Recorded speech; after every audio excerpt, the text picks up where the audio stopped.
Good morning students. So over here we are again in the class of biology, and as you remember we were doing chapter tissue. In chapter tissue we have completed the plant tissue and we have started with the animal tissue, where on the basis of its functionality we have started the discussion of the different types of animal tissue. Like we have completed the epithelial tissue, we have completed the different kinds of muscular tissue, and in today's third class of our tissue, animal tissue, we are going to start with the topic of connective tissue.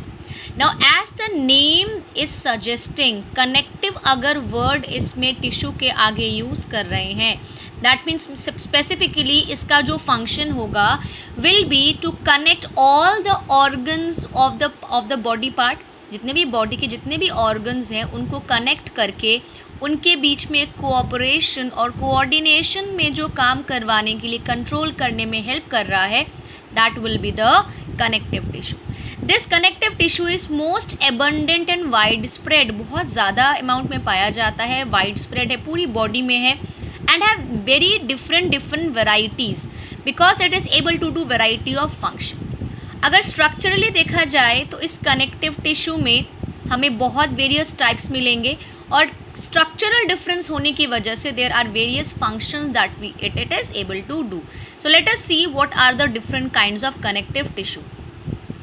इस flow chart को अगर आप देखोगे, it gives me a diverse structure of the various connective tissues which are present in the body.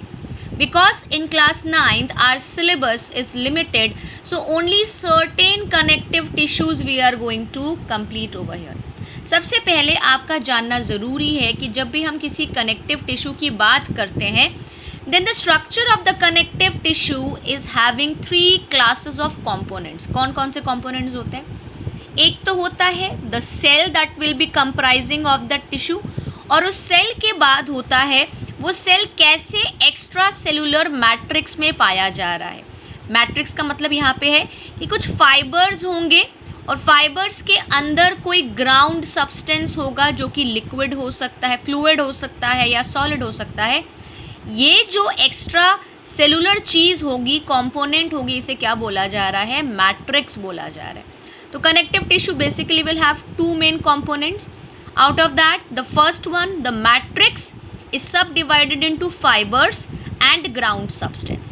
Ground substance could be fluid or could be solid.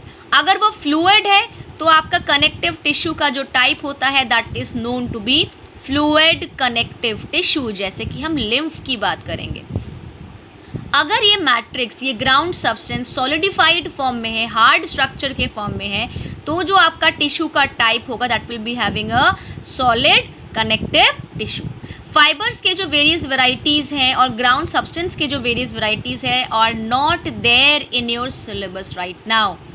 In the case of cells, there could be many different cells depending which kind of tissue we are talking about. So for example, if we talk about the blood as a connective tissue, we will be discussing about RBC or erythrocytes. If we are discussing about lymph as a connective tissue later, we will talk about a cell that is known as lymphocyte.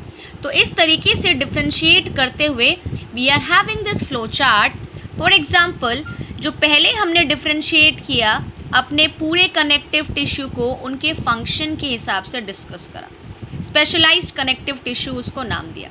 Specialised क्यों है? क्योंकि उनके structure specialised है किसी एक particular function को करने के लिए. जैसे कि हम पढ़ेंगे स्केलेटल टिश्यू. स्केलेटल टिश्यू में हम बेसिकली 2 टाइप्स पढ़ेंगे. We will talk about cartilage and bone. तो cartilage and bone are type of skeletal tissue and comes under specialized connective tissue. तो पहला नोट करेंगे जो हम पढ़ने वाले हैं, हम पढ़ेंगे cartilage and bone. These both are solid in nature. उसके बाद हम कुछ vascular tissue types पढ़ेंगे. vascular क्यों कह रहे हैं? क्योंकि ये कनेक्ट कर रहा है पूरी बॉडी को, और साथ ही the matrix is fluid in nature. Fluid मतलब वो फ्लो कर सकता है, तो उसे फ्लूइड कनेक्टिव टिश्यू बोला जाएगा. तो यहाँ पे हम 2 फ्लूइड कनेक्टिव टिश्यू की बात करेंगे. Will talk of blood and lymph. इसके अलावा we are going to talk about certain connective tissue which are known to be loose connective tissue. उनका मैट्रिक्स फ्लूइड तो नहीं है, बट उनके जो फाइबर्स हैं, जो सेल्स हैं, वो बहुत ज़्यादा हार्ड नहीं है, बहुत ज़्यादा कॉम्पैक्ट अरेंजमेंट नहीं है. इसमें हम बात करेंगे about two connective tissue known as areolar connective tissue and adipose connective tissue. Then we will talk about certain dense connective tissue. ये लूज कनेक्टिव टिश्यू था, अब ये क्या है, dense connective tissue. Dense connective tissue में हम directly पढ़ेंगे tendon के बारे में और लिगामेंट के बारे में. इन बिटवीन जो नाम लिखे हुए हैं ये आपके सिलेबस में नहीं है. So in a way in class 9th connective tissue topic what all we are going to understand, we are going to first of all talk about two fluid connective tissue. एक हम blood को पढ़ेंगे, lymph को पढ़ेंगे, इनके difference को समझेंगे. फिर हम स्केलेटल टिश्यू की बात करेंगे जिसमें हम कार्टिलेज और बोन को साथ में पढ़ेंगे and we will talk about their difference. 4 tissues यहाँ पे हो गए आपके कनेक्टिव टिश्यू के अंदर. Then we will talk about certain tendon and ligament and the difference between them. And finally we will talk about the loose connective tissue, that is the areolar tissue and adipose tissue. So we are going to do only selective 6 to 7 connective tissues from here and will continue with the chapter. तो इसके आगे हम next video में पढ़ने वाले हैं. Please next video के लिए ज़रूर देखें नेक्स्ट वीडियो ओवर हियर.